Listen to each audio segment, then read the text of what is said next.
everyone, and welcome to How Do I Start a Career in Robotics? A panel discussion hosted by the UK Robotics and Autonomous Systems Network as part of the UK Festival of Robotics 2022. Please welcome your chair for today's discussion, Professor of Cognitive Robotics at the University of Sheffield and co-founder of Consequential Robotics, Tony Prescott.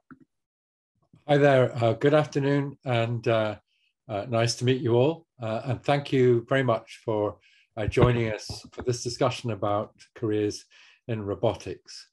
And I'd like to, first of all, welcome the rest of our panel, who are going to introduce themselves in a moment. We've got Marc Hanheide, who's from the University of Lincoln, where they do all different kinds of robotics, but a strong interest in agriculture. We've got Alessandra Rossi from the University of Naples, who can hopefully talk to us about sort of international opportunities. We've got Nick Sykes from RACE, which is an organization that investigates remote applications and challenging environments for robotics, and that includes the nuclear industry. And we've got Katie Winkle from Uppsala University in Sweden, who has an interest in human-robot interaction particularly. So before we ask the panel to introduce themselves, I'll just tell you a bit about myself. So I'm a professor of robotics at the University of Sheffield in the Department of Computer Science. My pathway into robotics is rather indirect. I did my undergraduate studies in psychology before I also trained with a master's in applied artificial intelligence and went into a PhD in machine learning, but in a psychology department. But I came into robotics by applying robots to understand the human brain by programming robots to think like people and animals do.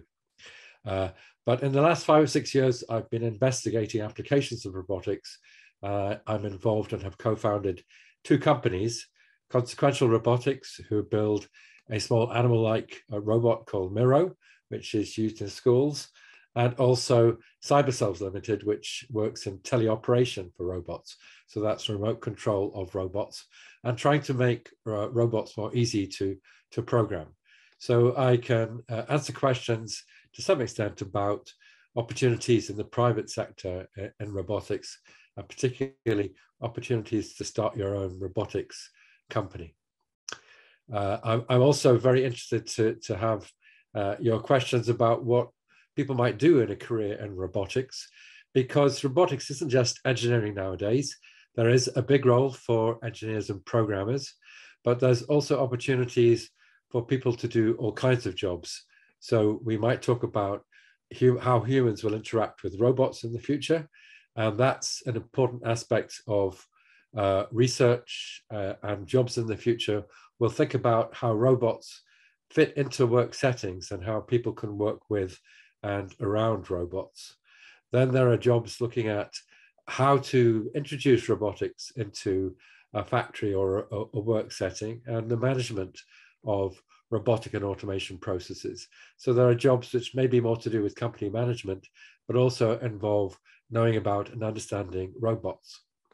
And then, of course, there are people who work directly with robots, and they may not be engineers. They might be people who work on the factory shop floor, or people who work, say, in a farm or a challenging environment, who will be working alongside robots and who need to know about how robots will operate in their environments.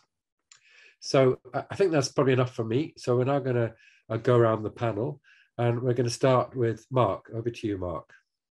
Yes, hello. Good to, well, not see you. Good to meet you all.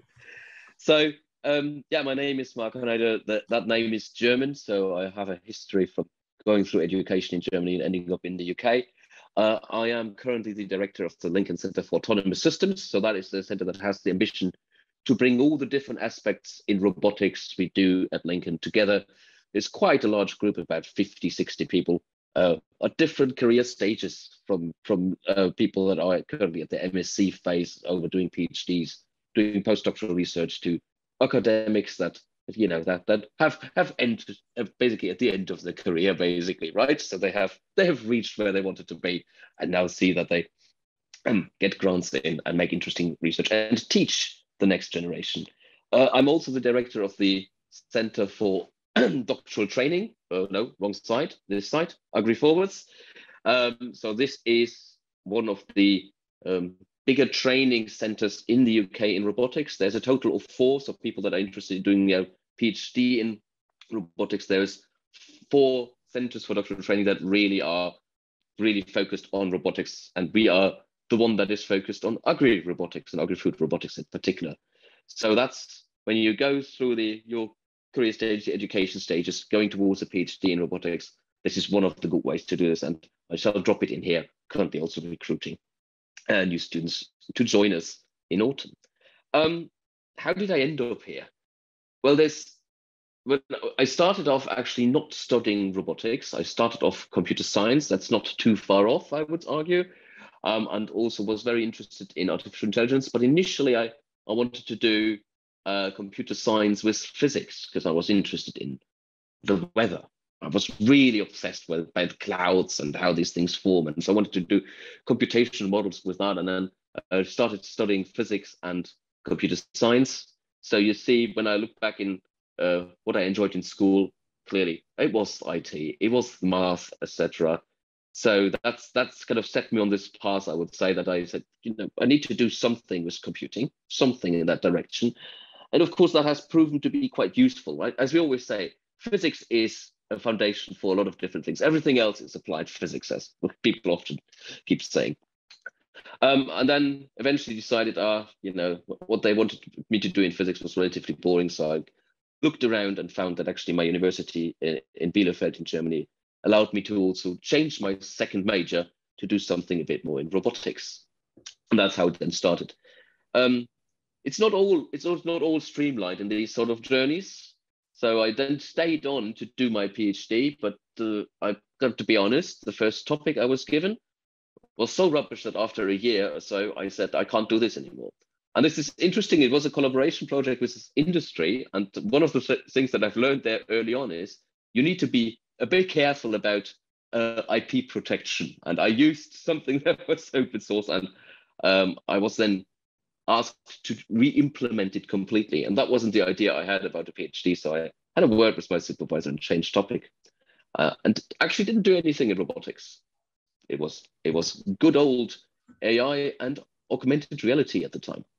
Well, I then moved on, eventually completed my PhD, and did a very short period of a kind of postdoc in Germany. But then comes the important bits that you meet people, right? I met really important people along the way, and I went to a conference and I met somebody who's still a very influential and important friend for me, Nick Halls, who's currently at Oxford.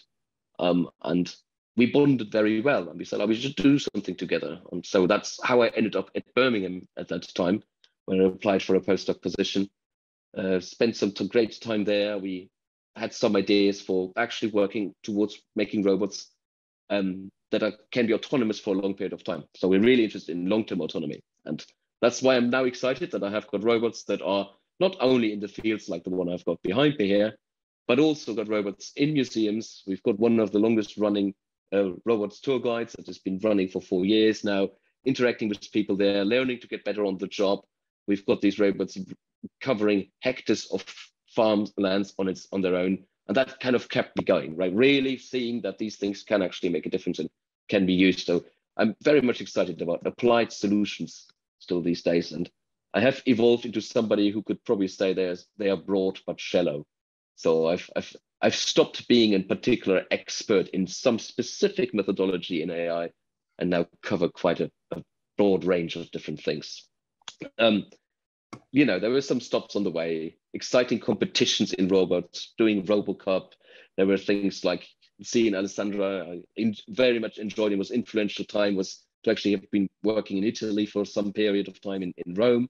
So these sort of international experiences really shapes an academic, I think. That's why you make the context and where you get meet the important people that inspire you, that give you new ideas, and it can exactly be very much the decision points for where you're going next. I'll stop there. I'm sure we can do some more. Okay, thank you very much, Marc. And Alessandra, would you like to come next? Yes, thank you. Hello, everyone. As Tony said, I'm Alessandra Rossi. I'm assistant professor at the University of Naples, Federico II, but I'm also part of the Adapting System Research Group, which is a group at the University of Hertfordshire in UK, where actually I did my PhD. So I currently work principally in Naples, so in the PRISCA lab, where the lab is main focus is on social robotics and so human-robot interaction and how we can enjoy, to make robots more trustworthy or clear to interact with the people. I also, as Marc, did really my other panelists didn't really start directly on robotics, but on computer science. So my bachelor master degree, it was computer science, but operating system. So it was quite a different topic. I got very interested during my master here. Got very interested in robotics, and the first step that I did was to get in touch with the professor in my university in Naples, who actually was working on robotics, and so I decided to get initially my master thesis. It was in multi-robot interaction. It started initially as a virtual environment, and then it moved also with the interactive with different types of robots. After that, I got so passionate, so interested in robotics that I decided to look for a PhD. And I wanted to make some more experience and increase the networking. So I thought to actually looking also for international PhD, not only in Italy. And I found this amazing opportunity in UK because my PhD was part of an European training network that's a Marie Curie fellowship, which is quite important training network. My project was a secure project, and when I worked for my PhD on particularly on trust topic. So this gave me the opportunity, of course, to not apply only my knowledge in computer science and robotics, but also explore different aspects that are coming from different fields, like, for example, psychology, but also marketing, which also computer science itself, because of course some of the problems to interact with systems are already well known, also for other type of machines, so not only robots. So this gave me the opportunity to travel, meet people, and get a lot of experience. And I also started to get involved in different activities. So, for example, organizing a workshop or a special issue. And I also had the opportunity of joining the University of Hertfordshire RoboCup team, which is part of the Humanoid League, which also gave me a different, the opportunity to learn different aspects, completely different challenges and problems related to robotics. because while I was investigating interaction during my PhD, instead with RoboCup, or also a lot of different problems like hardware and electronics came up. And so that gave me the opportunity to enrich my skill and my ability. And now I'm working in Naples, where I have the opportunity to have the experience of the academic university, but we also have a lot of projects with the industrial partners. So we actually see research in a also practical way. So I think I'll stop here, but I will be available for more questions. Thank you very much, Alessandra. And we're going to go next to Nick. Hi, my name's Nick Sykes, and I work at RACE, which stands for Remote Applications in Challenging Environments, and is part of the United Kingdom Atomic Energy Authority. I work just south of Oxford in a place called Culham. I have about 300 colleagues here working on robotics in challenging environments, and we very much believe in keeping people out of harm's way by using robots to do what is dirty, dull, or dangerous work. We've got lots of different projects, about 40 putting robots in all sorts of different environments. Our core mission is to actually create a new type of energy called fusion energy, a low carbon sustainable source of energy, which is very powerful in comparison to current power stations. But we also work on remediating and sorting out some of the world's biggest problems, places like Fukushima Daiichi or Chernobyl, to try and clean up some of those areas where there has been contamination and hazard. But we work on big science projects as well, such as at CERN, or there's a new project in Sweden where they're going to be doing tests on a neutron source to try and understand new materials. And then some more prosaic things, such as working on autonomous vehicles and trying to make those qualify safely so that everybody can use those in their environment. I probably would like to talk about how I got here, I suppose. Did normal A-levels in the UK for a scientist or for an engineer. So I did physics, maths, and chemistry. And then I went on to study mechanical engineering at Warwick University. I then had some industrial history making packaging and making MRI scanners before sort of coming into a robotics field. And I got interested and passionate about the energy challenges and the environmental challenges, and came into the United Kingdom Atomic Energy Authority as a result of that.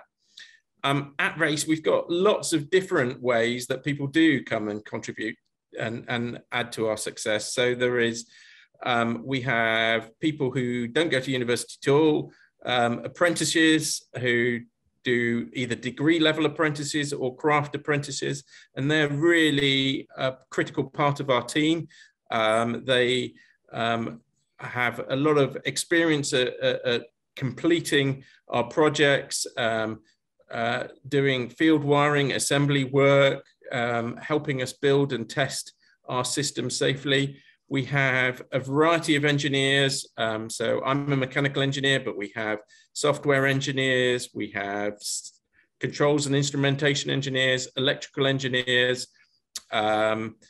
We have a whole bunch of people who are really specialists in operations, and they run the kit and learn how to run the kit reliably and safely and develop the processes that are involved in doing that. So if you're interested in any of those fields, I think there's a great career in robotics available to you. Thank you. Thank you very much, Marc. And last but not least, we're going to go to Katie, please, to introduce yourself. All right, cool. Okay, hello everyone. Yeah, I'm Katie. So right now I'm talking to you from a very sunny Sweden. I hope it's as sunny back at home in the UK. So I'm originally from the UK, from the West Midlands, in fact. And I also did mechanical engineering actually. So shout out to Nick, it's nice to see another mechanical engineer on the call. So at high school, I did also, physics, chemistry, and maths. So I knew I kind of wanted to do science. And then I went to the University of Bristol to do mechanical engineering because I thought I wanted to work with cars and motorbikes. That was my thing as a teenager. And I was going to do that, super sensible, get my degree, go get a job, earn money, do a good job. But then I realized I didn't really want to leave university. I quite liked it. I quite liked studying. And in the final year of my degree at Bristol, we got to do a really cool optional unit on robotics. And there was one lecture in particular on what was called then personal robots. And they were talking about these robot companions that were going to like keep you, stop you from being lonely, and that we're going to look after older people. And I got really excited about these ideas. And luckily for me, there is a fantastic centre for doctoral training. So Marc mentioned that the UK has a couple of centres for doctoral training in robotics. We're really lucky to have those really big centres. And there's one at Bristol, so it's a joint thing between the University of Bristol and the University of West of England. So when I found out that that was right next door to where I was studying, I went and had a look what it was all about, and I managed to get myself a PhD position at that centre. Yeah, I thought I was going to maybe work on exoskeletons and things, like, yeah, mechanical engineer, like that's kind of my thing. I know how to build like mechanical systems. But then I started to find that a little bit boring, and I couldn't get rid of the idea of these personal robots that I'd seen, these kind of friendly robots that were gonna, you know, as I said, help you with your homework or kind of look after the elderly. And I got really interested that if you put a robot in a room, people talk to it, like people really have emotional ideas about this robot. It can really change people's behavior. And I found it really exciting that now I was bringing this idea of like, I'm an engineer, I solve problems, but humans are hard problems to solve. And I got really interested in like the psychology, kind of as Alessandra said, one of the best things about my job is getting to read psychology things and stuff from philosophy even, and really all these different parts that come together in robotics. So I studied, my PhD at Bristol. The very last thing I did as my PhD project was put a robot in a gym for 3 months. So I put a Pepper robot in a gym next to a treadmill, and we had a human fitness instructor teach the robot how to teach people how to run on the treadmill, basically. So I'm really interested in participatory design and basically trying to open up robotics so that it's not just engineers like me in rooms typing away, but that actually more people can contribute to robotics. So how can a school teacher teach a robot how to help kids in the classroom? How can a carer teach a robot how to look after patients and things like that? I think I can leave it there. Great. Well, thanks very much, everybody, for introducing. Before we sort of go to questions, just to say that, that this panel, because it's the UK-RAS Network, which is a university network, we're mostly, apart from Nick, academics, but most jobs in robotics aren't in universities, although there are a lot there. And we can also help with questions about jobs outside academia. I'll also say that people on this panel have PhDs, but you don't have to have a PhD to be in robotics. Indeed, you can go straight into an apprenticeship now and train to be a robotics engineer from school. And some of those apprenticeships are equivalent to a degree. Some of them will be suited for people that don't have such strong school results. So there'll be opportunities in robotics for pretty much anybody in any background. And I think, as our speakers have said, it's not all industrial robots, and hazardous environments is a big thing. So that's something we can talk about quite a lot. But also the future will be jobs where robots work with and alongside people in a lot closer way than they do now. So when we think about future jobs, we maybe want to think more broadly than factories and nuclear power stations and farms, and think about how, for example, robots might be used in the health service or in education, places where you're starting to see robots now. So we're opening out the floor to questions, and you've got two possibilities. One is to put your hand up, and we'll come to you and you can say your question. And the other possibility is to put your question in the chat.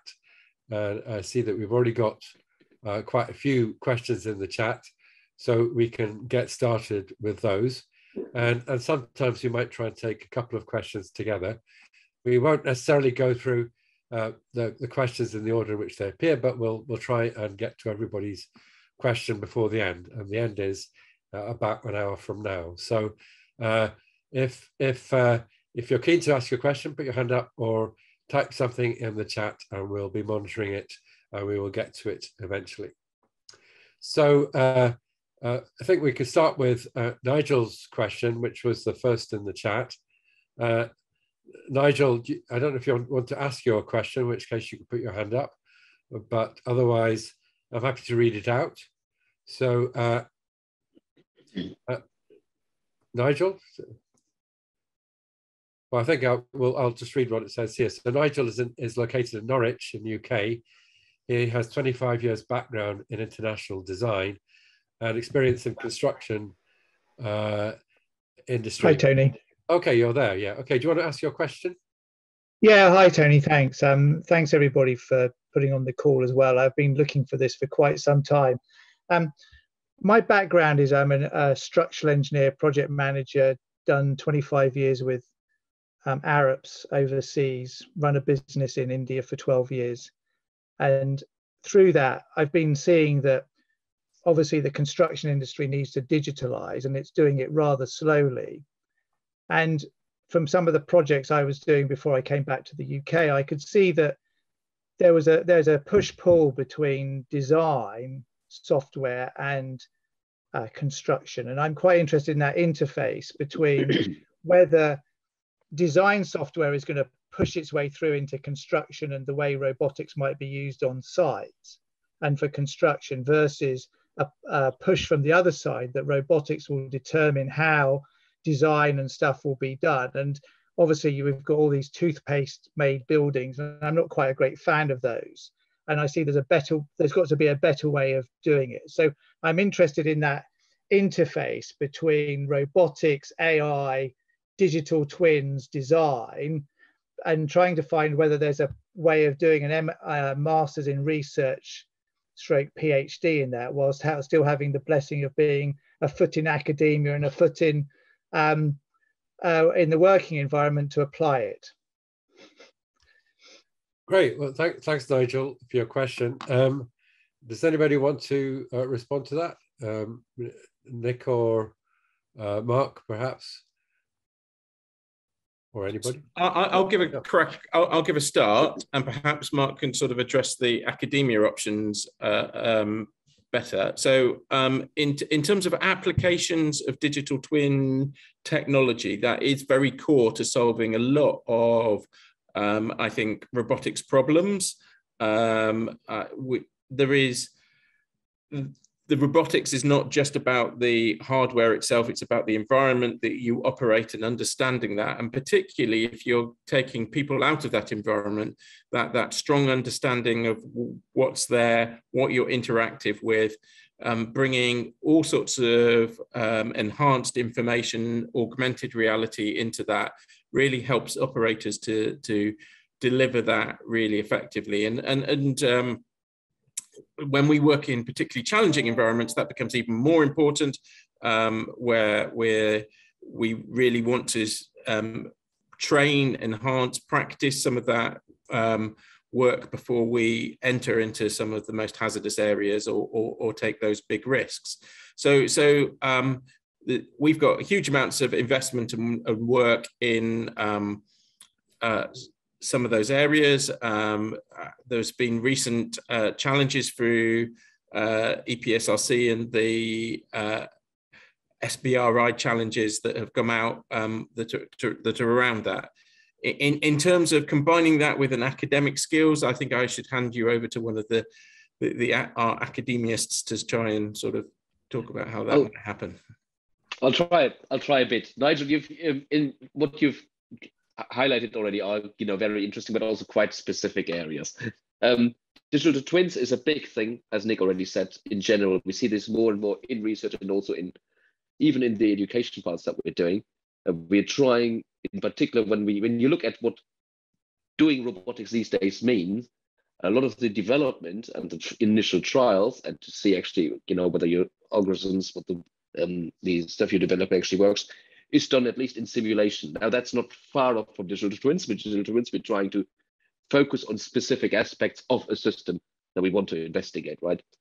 So that's very, very big. And you see this also in the sort of many, many different research projects that we're currently engaged in, that this is happening. In terms of design, obviously, you mentioned the toothpaste buildings, for instance, right? So this whole, what we call additive manufacturing, where we use 3D printing in all its various shapes and forms, now scaled up to build entire buildings as well.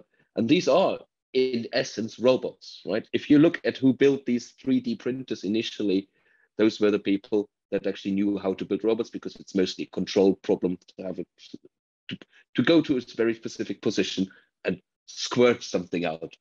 So a lot of people that came from that domain also were involved in the early days of additive manufacturing, as it is called. I would say, from an academic perspective, what sort of training you can do, of course, all the UK universities offer this. I think you even had it somewhere in your question there, doing MSc by research programs. So these are usually an easy way for people that want to, do this potentially part-time with some foot still in industry, but want to kind of build up towards an academic career, or, get some other degrees options. That's often a very good starting point.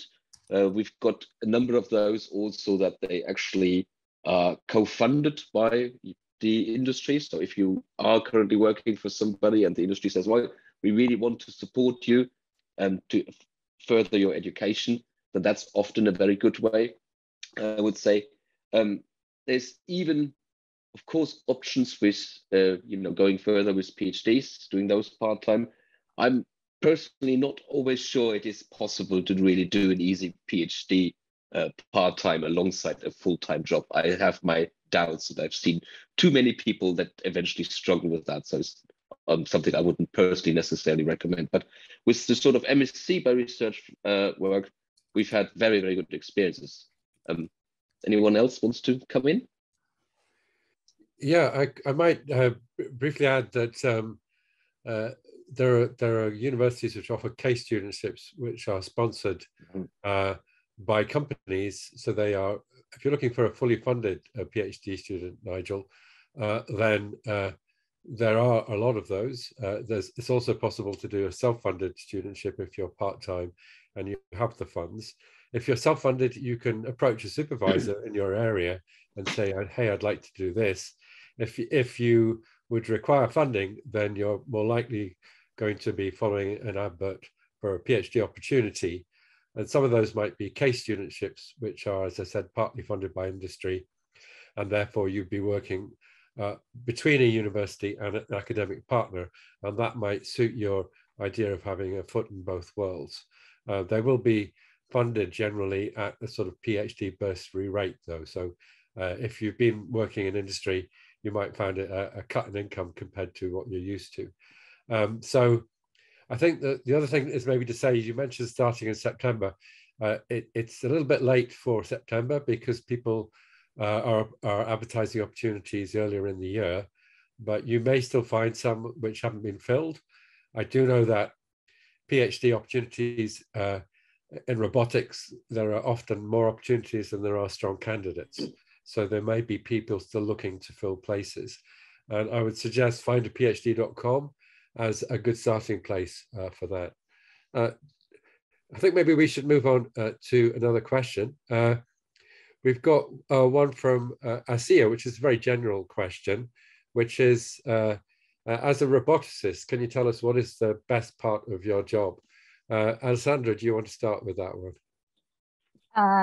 Yes, so probably I would say the opportunity to investigate different aspects that could go from AI to interaction, and also, of course, a bit more of control. And so to the different shades that are around robotics. So I think this is the part I like most, and collaborating with people from not only your own environment, lab, but also with the people, also this opportunity. I know Katie, Winkle, and Tony, of course, from a different opportunity, but here again, we are, and so it's given the opportunity to interact with a lot of people with different background, and that they are a bit all over the world. So that's, I think, the best part for me. And Katie, maybe you were saying that you particularly enjoyed social robotics. Do you want to say a bit more about why that's exciting? Yeah, sure. So I guess the first answer, and it really echoes a lot of what Alessandra is saying. I mean, we're in similar fields, of course, and we find this field interesting for a reason. I think it's mostly just that social robots really influence people. I mean, as I said, you put a robot in a room and people respond to it in really interesting ways, in quite meaningful ways. And that means that there's a lot of opportunity, but also a lot of kind of risk as well. And I think it's not really an exaggeration to say we have a chance to shape the future here. So in some of my work, I'm kind of challenging norms that are already existing in robotics. So why does Siri need to be female? Like, why should robots look all the same? Why are they all white and plastic and boring? Like, how do we do something a bit different? And I think this is just such an interesting topic. I think if you have a bit of a problem-solving mindset, you know, humans are hard problems to solve. They're much harder than the technology. They're much harder than the programming. Trying to understand how someone's feeling based on what they say or what they don't say, or, you know, if someone's having a joke or is actually a bit annoyed about what you've said, these are all really, really fun problems to work on, and you get to learn a lot. I would also just mention teaching as well. Again, because robotics is interdisciplinary, as an academic, at least, being a sort of robotics lecturer means I get to meet all sorts of students, some coming from computer science, some coming from design, some coming from the humanities. So again, as Alessandra said, getting to meet so many different people who all bring their own skill set, I think it's one of the best things about the field. Great, thanks very much, Katie. And maybe I should say something about how I got into robotics coming from psychology, because what my passion is to actually understand how the brain works. And I was learning psychology to do that.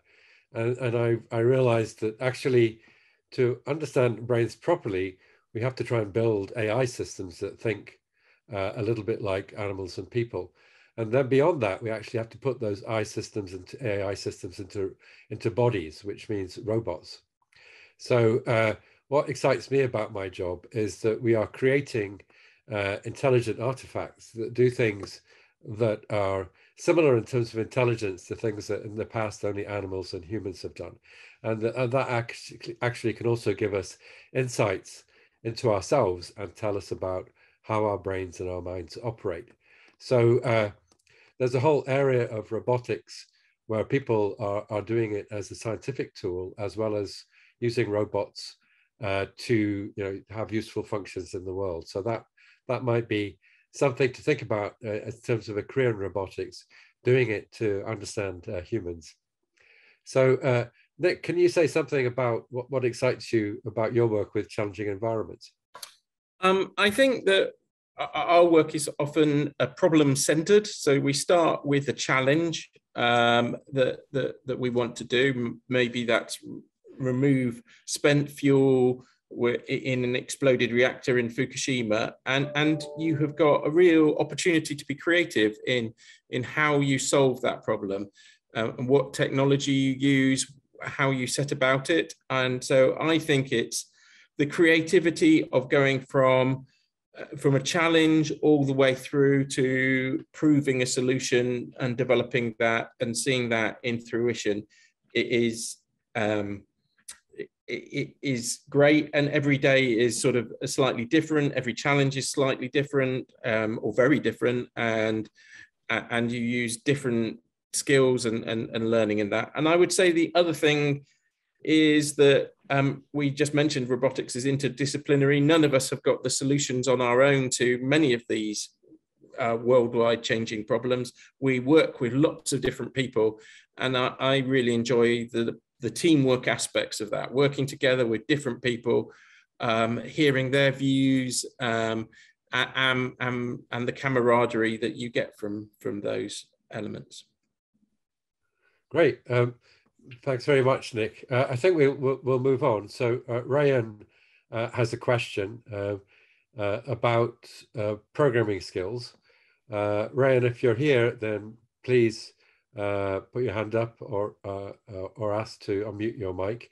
But I'll start by just saying what you've said in your message. So you're studying for a degree in robotics and mechatronics engineering. So well done for that. And you're doing mechanics, electrical, electronic engineering, and programming. So that's a lot of the main things you need to do to build robots.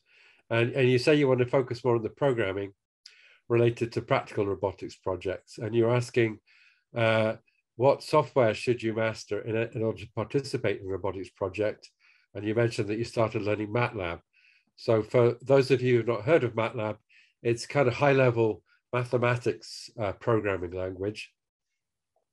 And probably true to say that it's not widely used in robotics, except perhaps maybe for simulation and aspects of machine learning.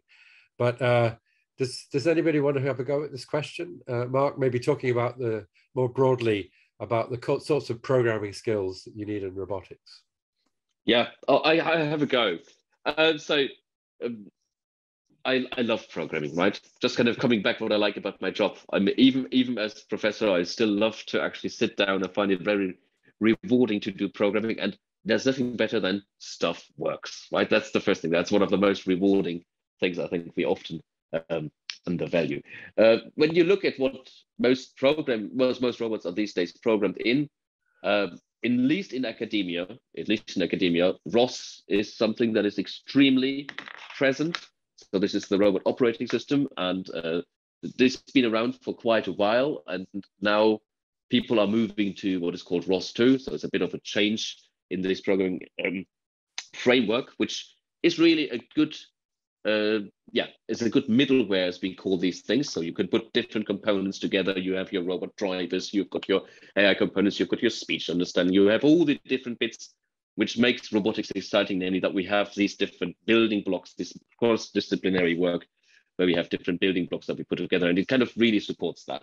And the main programming languages that people use in that middleware in this framework is Python and C++ these days. I know that there is some work in MATLAB in robotics as well, probably a bit more than Tony was alluding to. I think a lot of people are using it, in particular when it comes to more lower level control mathematical problems that they're trying to solve. But we've learned all that it is quite difficult if you want to actually build a robot system and deploy it, get it out in the world. Then this is usually not the solution. This is more for prototyping, for solving very specific algorithmic problems. So if I were to advise you on what to study and to impress somebody for whatever it may be, an interview or an application process or so, if you can show that you are familiar with ROS, that you can solve problems using Python or C++, is certainly giving you an edge, I would say. So that is clearly an area that you want to look at. And coming from my own perspective, I'm more a software person than I don't build my own robots. I'm relatively rubbish, not like Katie, who's got a background in mechatronics, who can do stuff. I can use a screwdriver. That's about it. But I can build big software systems. And that's why I say these programming languages that allow you to actually build larger systems rather than MATLAB in that sense more in my interest. And then it comes these days, of course, with a lot of AI toolboxes that people often come with great familiarity in, right? The toolboxes that facilitate machine learning, Keras, TensorFlow, those sort of things are very popular and will help you to get in the right direction. There's just great tutorials out there these days to really get into it relatively quickly. Great, thanks, Marc. And just to say also, sorry. Oh yeah. I would not worry necessarily too much about the specifics of any particular software. Almost inevitably, when you start a career, you will find that you may have mastered one, and then the career demands something completely different. But at that sort of level, I would be really looking for people who can demonstrate aptitudes to learn, and an ability to adapt and to work in a structured way, rather than having specific software skills coming out of university. And I would expect you to learn those software skills as you do in the role and on the job. Yeah, I mean, he's absolutely right. Just to say this, Nick is absolutely right, because I'm clearly not using the programming language anymore that I learned when I was a student. So that doesn't help you, but it's the way of thinking. If you learn a language, that also helps you to develop your way of thinking and conceptualizing and finding solutions. So there's something good in learning a programming language, even if it is not the one that you're going to use the rest of the career, which you will not. Yeah, and also to say that programming is a useful tool, and the things that you're learning, mechanics, electrical and electronic engineering, also really useful. But robotics takes all kinds of skills. And for example, the CEO of our spin-out company, Consequential Robotics, is an industrial designer, and he's designed the sort of physical form and behavior of our robot. I put a link in the chat. And so when it comes to do actual making robots, we need all kinds of skills, and skills in the arts and social sciences also important. So there's in a way something for everyone to do in robotics. And in our university in Sheffield, we actually work across science, arts, engineering and health sciences, and involve people from all of those different areas. So just a couple more things from the chat. I see we've got Nancy, who is from a company, Sarkomere Dynamics, on the call. Sarkomere Dynamics do robot hands. Nancy, if you're listening and you want to say something about the job opportunities in your company or in your area, please come online, put your hand up and tell us about it. And then Abdul has asked, apart from on-site experience and formal studies like master's and undergraduate degrees, what else can be done to get a foot into robotics? So he's asking about informal opportunities, maybe sort of clubs or online opportunities. Has anybody got some suggestions there?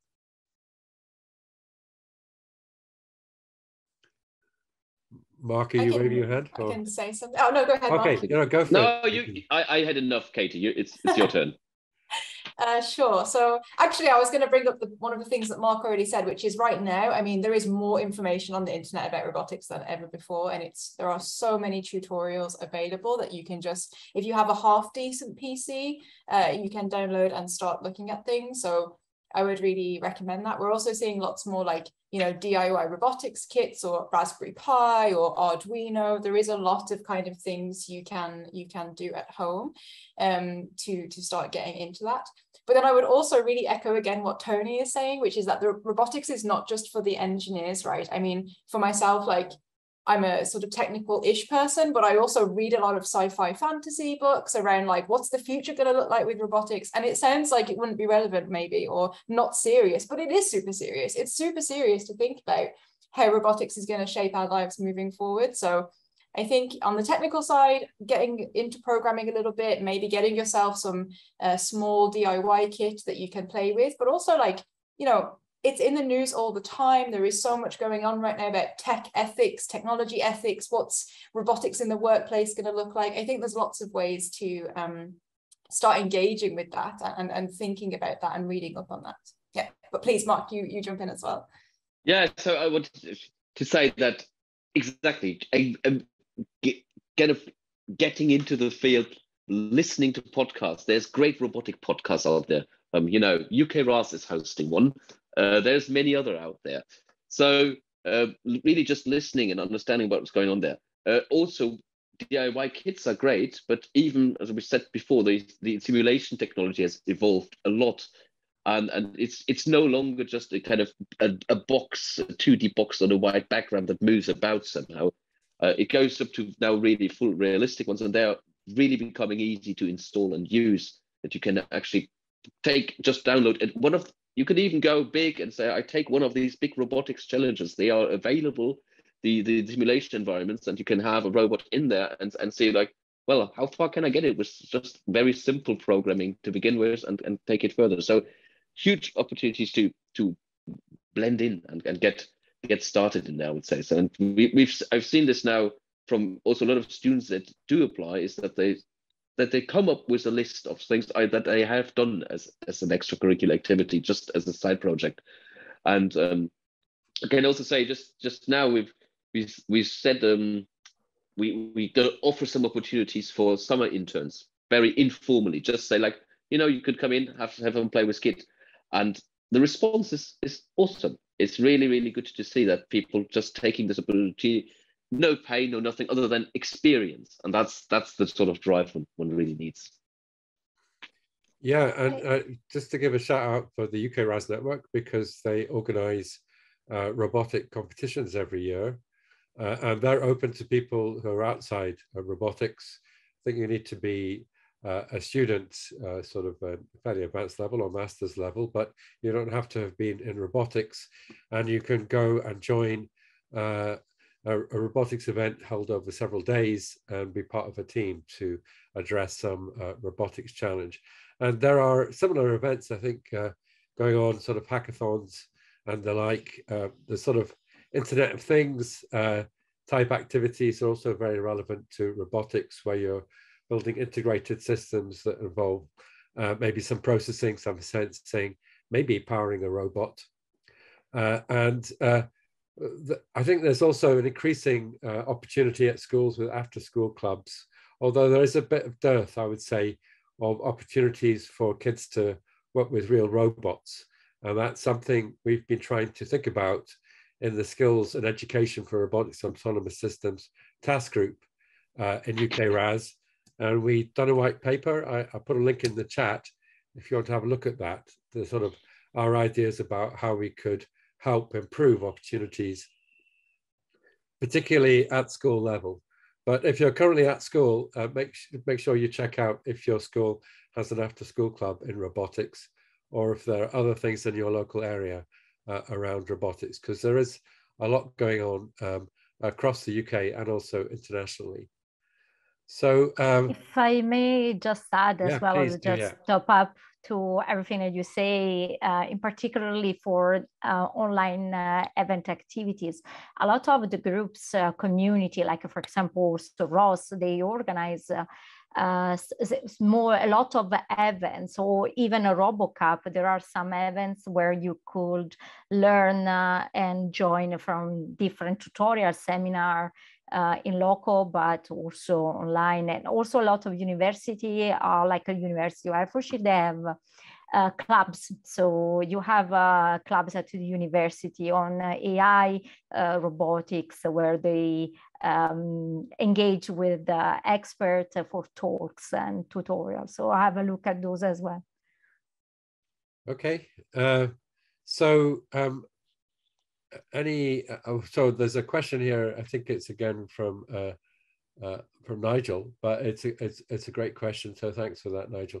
What are the top 3 future opportunities and trends in robotics? So I think maybe it's quite useful with this panel to think about where the jobs in robotics are going to be, not next year, but maybe in 10 years. People that are starting their school or university training now, what will be the jobs that they might be going into in say 10 years time?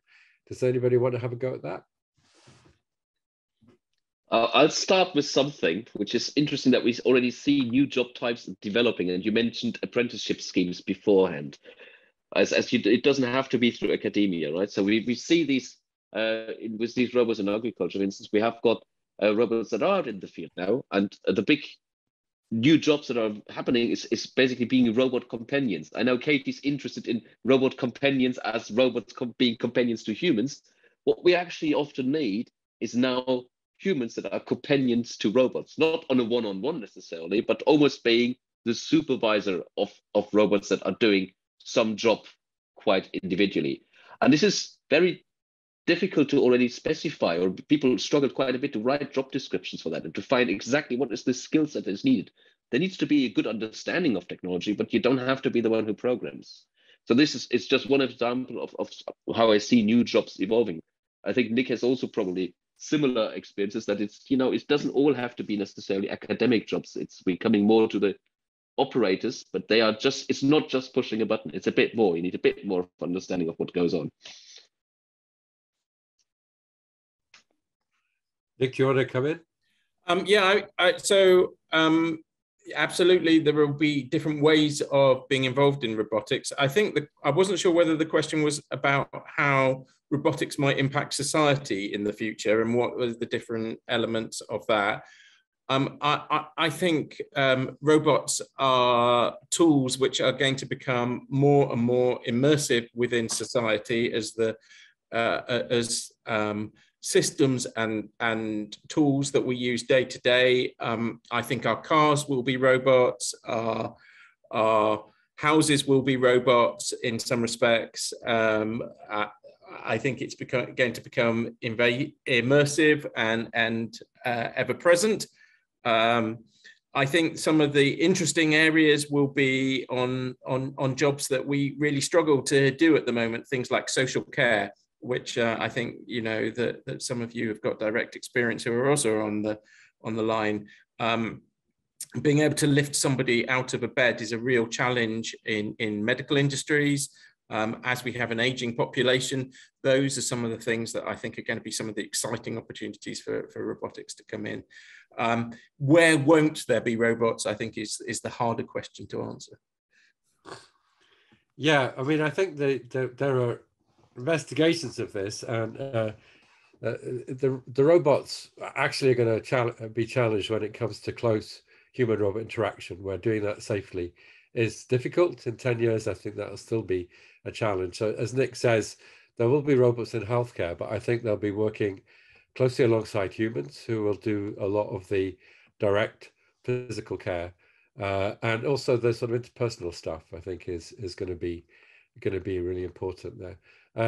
I know Nigel is in construction, and I do think that robotics is going to revolutionize construction, but the companies in construction seem to be a bit behind. I mean, there are already robots that can lay bricks, and prefabricated houses can be built and so on.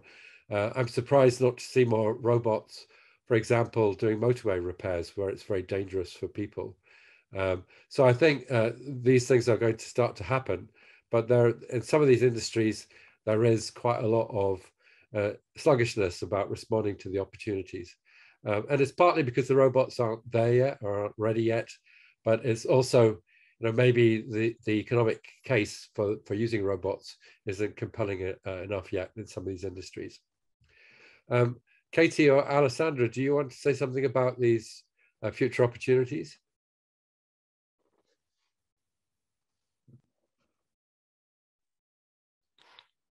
Alessandra, yeah. Yes. So yeah, I definitely agree. Probably try to make easier the people's life when there is dangerous activities, but also fire workers. So that's there are already some research in particularly in this aspect, also military project that they're trying. So I think those will still, it's not only future, is a continuous working in progress. So from now on, they will be probably also for the future opportunity as well. I could probably add that one thing that maybe doesn't get spoken about enough is we are going to need many more technical educators. So, if you think that you are quite good at understanding how technologies work, many people are going to find themselves working next to robots for the first time ever. Maybe they themselves don't really, or find it harder to understand the computer science that's going on behind the scenes, so to say. So I think if you think you're good at talking to people, if you think you can help explain some, you know, AI is hard. It's even, we don't know what we're talking about half the time. There's so many different types of AI. There's so many types of deep learning systems, things like this. So I think that will also be a really big gap. I mean, we already have a shortage of maths teachers, of computer science teachers, because these are hard things to teach. So again, just pointing towards, you know, these different opportunities, but I think that will be one going forward. If you can be the person at a company who understands how these technologies work, people are going to be asking you questions. You've got to be in your job for a long time. So I think anyone who can be in that sweet spot in the middle of understanding how companies are operating, understanding how the office environment is, and that's how we're going to make sure that workplaces continue to be good, right? And I mean, again, human robot interaction person here, this is what my interest is, but I do think that that's going to be really needed if we actually, it's great to build these technical systems, but if we really want to see impact in the real world, then we're going to need these in-between people. So I think that's also something that we really don't have a job title for yet, as Nick said. I don't even know what you would call this, human robot interaction person, robot wrangler, I heard someone say the other day, which I think is a nice term. So I think this is also a good way we can see new opportunities and impact. Yeah, also I also come up something because it is also part of the project I'm a part of. Lawyers, so more lawyers involved in robotics as well, and or from ethics and philosophy. Like, I mean, Tony mentioned there are already psychologists that, you know, work in collaboration, but currently law and ethics is one of the things that we are struggling the most to apply, because of course of differences in countries, and also defining actually which are the responsibilities. So that's something that could also be a future work. Yeah, I think Katie Asimov, the hero of his short stories about robots, was the robot psychologist, Susan Calvin. So if we're thinking the future, there will be a role for psychologists to try and understand the robots. So we had a question, I think, in the chat about, we've already talked a bit about programming.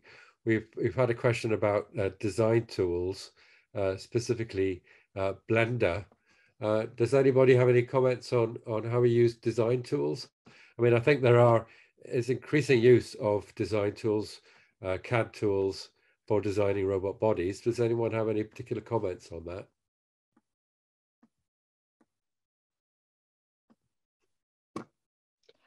I've come across in different companies and different people that we use, there are a whole different variety of different pieces of software. Where I work, we use SolidWorks for some of our design. We will use a piece of software called by Dassault called CATIA for some of our design.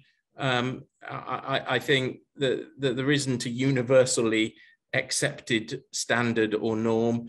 It often depends which industry you're interacting with. The automotive industry has particular standards, nuclear industry has other standards, and yeah, I don't think, I've never used Blender myself or come across it, but I don't think that means it's not used at all.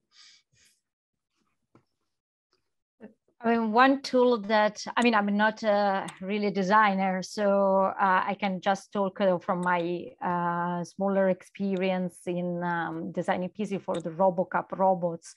And we usually use Fusion 360, but I had also other colleagues that have used Blender. So as well for, I guess, any different type of tools that allow you to produce STL, good quality STL files will work.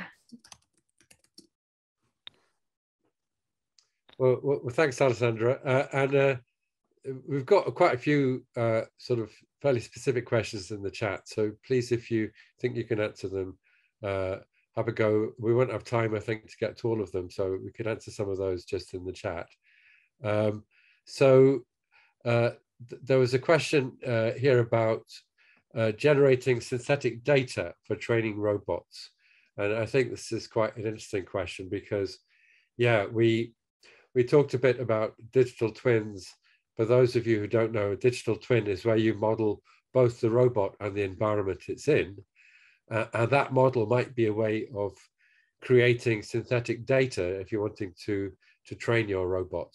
And simulation is increasingly used, I think, with things like deep learning in order to train robots to do difficult things like manipulation. Marc, maybe you could comment on how you're using synthetic data. Are you using it in agriculture, or how does it work? Yeah, we are doing that. And I think a lot of people are doing this, right? Because as quite rightly they put there, with all the changes in the way we do robotics, the AI part of the robotics, which has mostly gone towards just machine learning on huge amounts of data. Everybody is aware that the biggest bottleneck, the biggest cost these days is to get that data, because in most cases you need still humans to tell you what the data actually means, and then you can do some learning on this. So people were working a lot to try to get more efficient in the use of data. We often with something like we call transfer learning. We learn in sort of kind of smaller set, and then we try to transfer it, and then maybe we do some more learning on top of that afterwards. An example is we do a lot of stuff in strawberries, and we have now actually closed the circle, and it goes. This is a typical thing that you find quite often now, that you try to get some data set. With that data set, you can try to fill like a digital twin, and then you use some parameters. So you're trying to learn how these fruits look different, and all of a sudden you can generate thousands or 100,000 of them in virtual reality. You need some good thing like Blender that can do some photorealistic rendering, and then you feed that back in, and your model gets a bit better, and then you may actually be able to see more automatic in the real world again, be able to detect them, and then that means you can now all of a sudden bootstrap yourself out of this problem, right? So we often do this these days, that we use synthetic data sets in this situation. And I don't know if people have been following some of this, but just very recently, I would say there's a lot photorealistic deep neural models that actually can really generate something that is almost indistinguishable from a real photorealistic scene. And they have been connecting these to robotic simulators where you can actually move a robot around, and you feed that with some real world data again. So you show what a forest looks like, and all of a sudden you can generate a new kind of forest that you need to send your robots through that you have never seen. Exciting time. So in that sense, that really we can solve some of these problems which required huge amounts of data with less data now, by being more efficient in using it in a kind of generative discriminative way. Probably without going too much into the technicalities here, right? So let's stop there. But I think it's absolutely essential, not just for robotics, but for this general progress in machine learning these days. Comes with its own very big dangers, I'm going to say there, because you very quickly can end up in what we can call a self-fulfilling prophecy, right? So if you have a little bit of data, you try to learn something from it, you use what you've then learned to generate new data, what's going to be? It's going to be extremely biased to the little bit that you have seen. And that opens a whole debate, I think, about the ethics of machine learning and AI. Anybody else want to come in on that idea? I can definitely say something. Yes. This is right up my street, I would say. So people were asking, what are the trends? And I think, what can I go and learn some deep learning? Yes, I mean, you can learn about deep learning. And I think it's good to understand how machine learning works. If I was to say, where's the opportunities going to be in 10, 15 years, I would say deep learning might have passed its kind of hype bubble by then. And I am personally really interested in exploring, like, okay, let's just wind back a minute. We know that we have fantastically skilled humans in the hospitals, in the schools, things like this. Not for all robot applications, of course, but for some of these ones that are really, really tough. Are we actually using those skills appropriately? So do we really need to be always autonomous? I think there has been a little bit of a trend of, like, I'm getting controversial here considering we're talking to roboticists, but there has been a trend of trying to create fully autonomous systems, which maybe they don't always need to be fully autonomous, right? Maybe there are some things that actually you want to keep the human operator in the loop. We're talking about these ideas about how a robot's going to fit in the real workplace. And so I think there will be a peak now, or kind of an emerging re-interest in quite old-fashioned AI approaches that are more about how do we encode human expertise into a system without necessarily all this data. So if I take a robot to a school, wouldn't it be great if the school teacher at that school can teach that robot what it needs for their pupils, for that environment? And this is it's probably not going to be solved with these big machine learning approaches. So absolutely, like the kind of things we see right now, object recognition, those are very good problems to solve with this kind of data. But I would really encourage you, those of you who are asking, what can I read to get ahead? Or what can I, don't concentrate on deep learning, have a look at other approaches, see what's happening. I think it's an exciting time, and I think that will come back again. I think Katie has triggered me that I really have to come back, because I now sounded like I was the one. Deep learning solves everything. Exactly. There's famous quote from Manuela Veloso. She said in a conference once, when there were so many deep learning talks, everybody was just going data-driven AI, basically. We mustn't stop thinking, and I think that's the key part. And this is a really a danger I see in a lot of people that are coming in these days. They are experts in using these toolkits to do some deep learning. They are very good at handling the data. They don't really necessarily understand what's going on, and it's really, it's often a shame to see, because there is not much thinking in there anymore. So I would say we must be aware that these algorithms, machine learning, are tools. They're part of our toolbox, as a compiler is part of our toolbox when we work, right? So we have hardly anyone these days is directly programming microchips. We may probably know how to do it, but we don't do it. And it's the same there. We have toolboxes that we can use to solve certain problems. It's only that we then really start thinking about what do we humans actually need. And one last comment about autonomous systems, because our center is called Autonomous Systems, and I had a long debate about what autonomy is with philosophers. It's a very interesting debate, and we're coming back to these multidisciplinary challenges. Of course, what autonomy means in the philosophical sense means it has pretty much a mind of its own, and you can't tell it what it should do. That's very different to how we roboticists usually interpret autonomy. We definitely want our robots to do what we tell them to do. People are very much scared of actual autonomous robots. And you're right, Katie, I think the big interest is to, because it was so far behind to make robots actually be something independent, the big challenge as we move forward is to blend them in, that we can more fluently work with humans. So absolutely. And that's also even in this with agriculture, the biggest challenge there that we're dealing with is the interaction, it's the understanding what the humans want. Are they bothered by this robot? Should it go away? Should it stay away? How do they understand? How do the robots understand what the human wants? But also the other way around, because quite a big problem is at the moment also that humans just don't get it, what these other things want, right? Yeah. Thanks, Marc, and thanks, Katie, as well, because this is actually our new spin out a year and a half ago.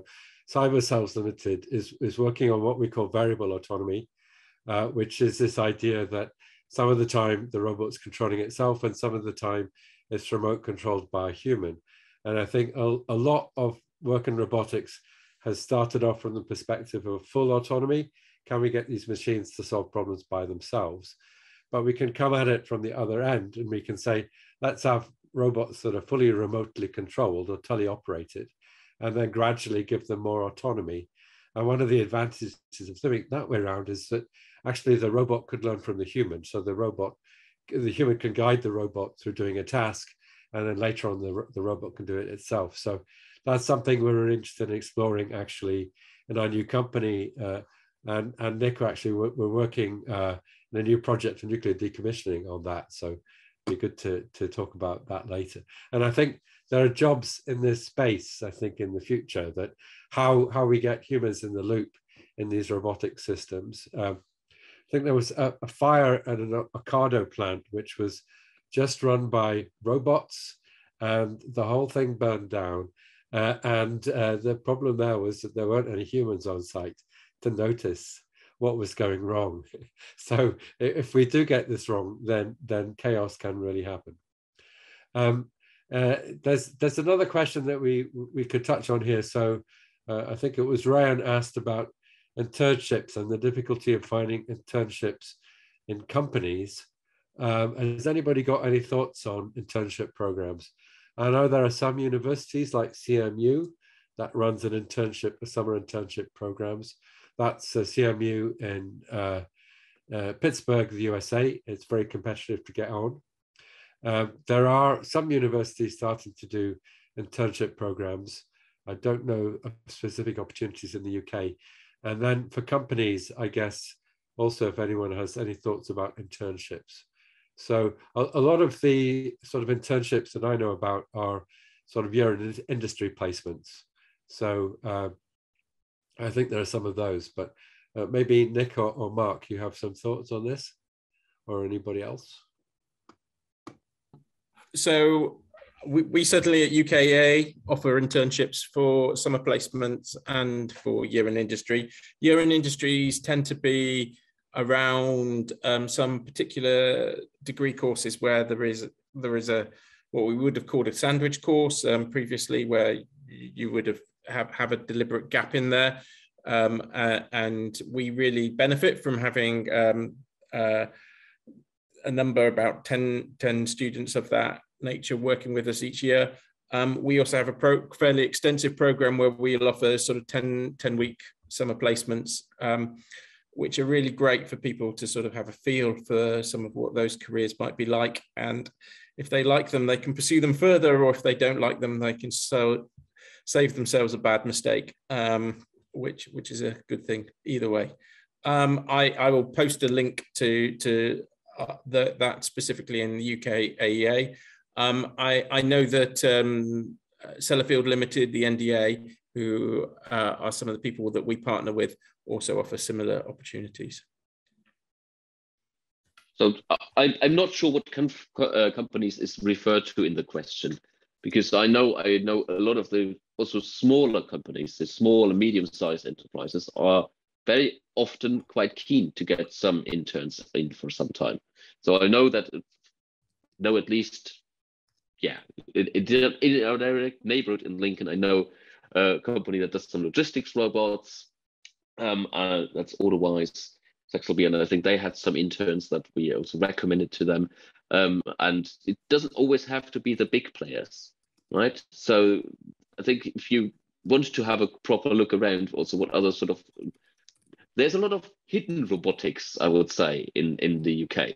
That's quite surprising in many ways. I don't know, maybe actually UK-RAS could try to compile a list of all the UK robotics companies, or if there is somewhere a list. Maybe, Tony, you know that better than I do.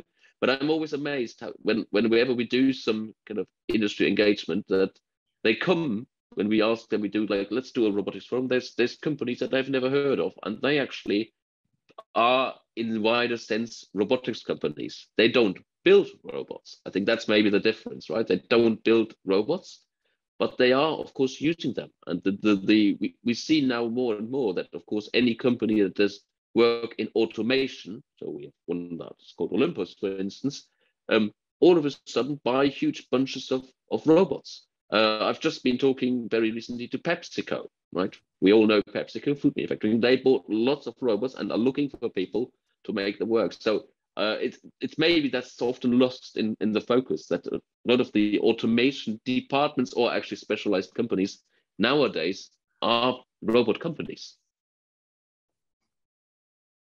Yeah, robotics companies. I could maybe say something about SMEs, because I'm involved in two. And although it is difficult to get people with skills in companies, it's also difficult for small companies to take on people for short periods of time, particularly because of the management and training that you need to take on people. So it's probably the middle to larger size companies that are going to be able to offer the internships alongside maybe universities. So I think it could be something for UK-RAS to look at, whether we could help promote these as opportunities, because I think that's the skills gap in robotics is not helped by the fact that maybe we're not taking advantages of all the people who want to get experience in robotics as universities and businesses. So are there any other questions? We've only got another 5 minutes or so. If anybody has a burning question, now is your chance to either post it in the chat or put your hand up and say it directly. Also, if we've skipped over your question or haven't answered it properly, then you could put your hand up and ask it.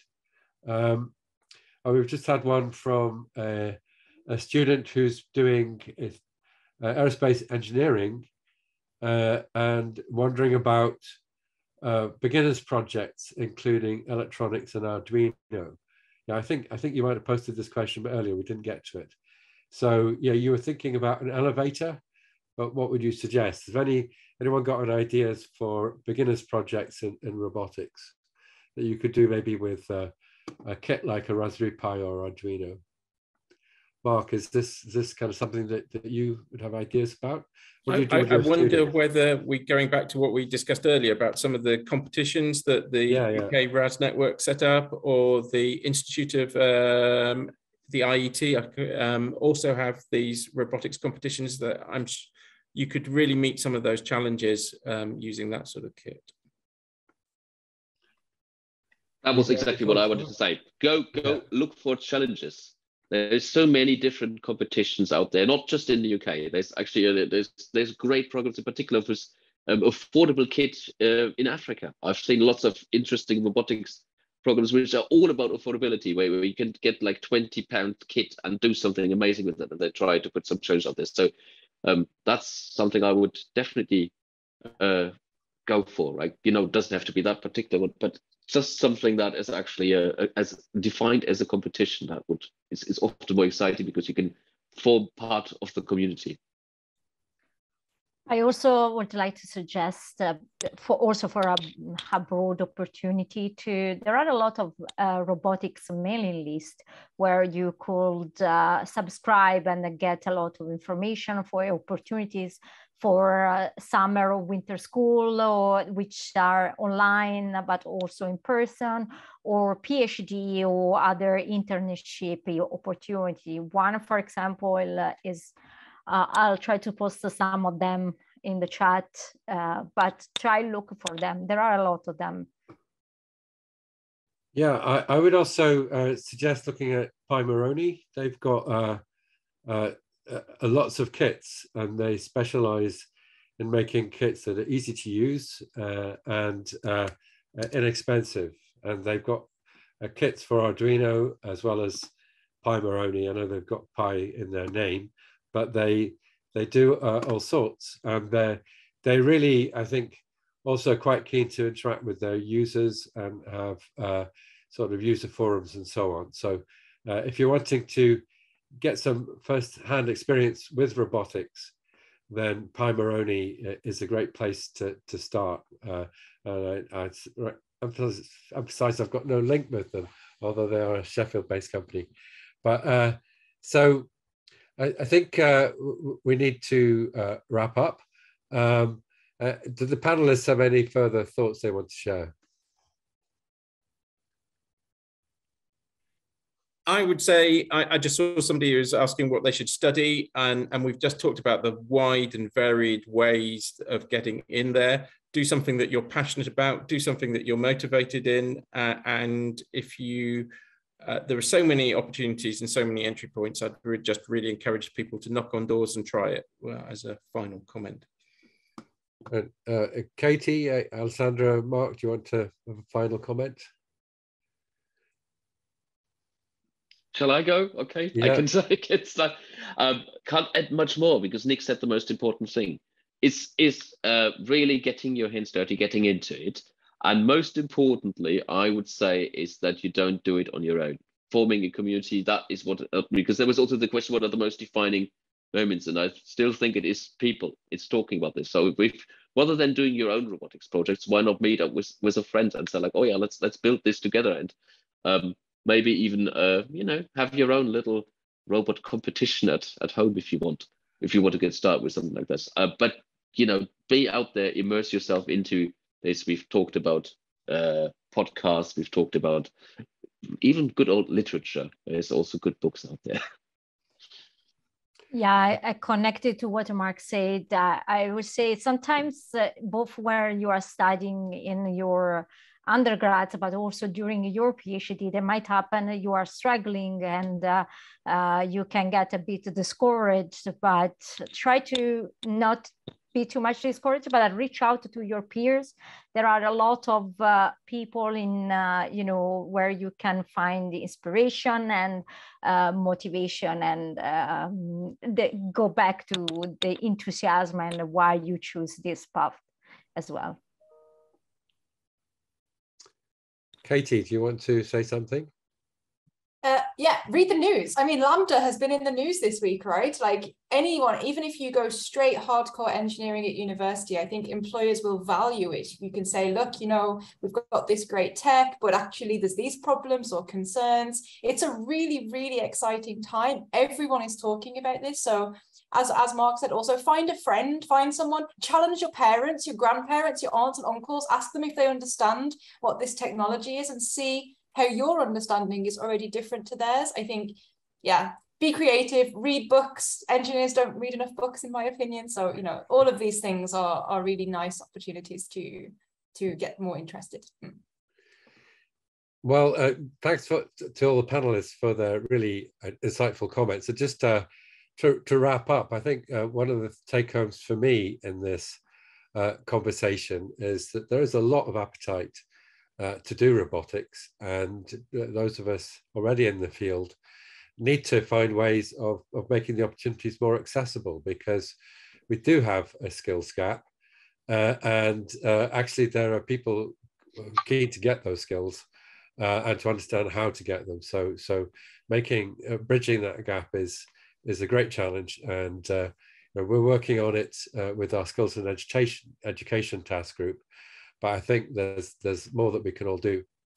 And I think the other lesson for me is just how important it is to understand that the future will involve robots doing lots of things they don't do now. So, Marc is doing pioneering stuff in robots in agriculture, and Nick is showing what they might be doing in hazardous environments, but also there's all the social robots of the future, and all the ways in which humans and robots will work together, rather than necessarily, turning on the robot and leaving it to do the work. It's going to be more a case of human-robot teams actually tackling the difficult jobs of the future. And it's about training the people side of those teams as much as about making the robots. So I'd also just like to remind everybody that the UK Robotics Autonomous Systems Network has published a whole bunch of white papers. There's our one on education, but there's white papers on many different fields in robotics, and most of these are very forward-looking, asking where robots will be used in the future. But they'll also have pointers about what kinds of jobs will exist in the future and what kind of skills we'll need for those jobs. So please have a look at the white papers. Somebody's asked if this is recorded. The answer is yes, it is. And you will get an email as soon as the recording is available to go online. So I'd like to finish there and thank you all for joining the call. I'm going to hand over to Claire, I think, to see if the UK-RAS Network wants to say anything to wrap up. I don't think there's anything from me. Just to say thank you very much for joining us today, and have a lovely evening. Thank you, everybody. Bye, everyone. Thank you. Bye. Bye, everybody. Bye.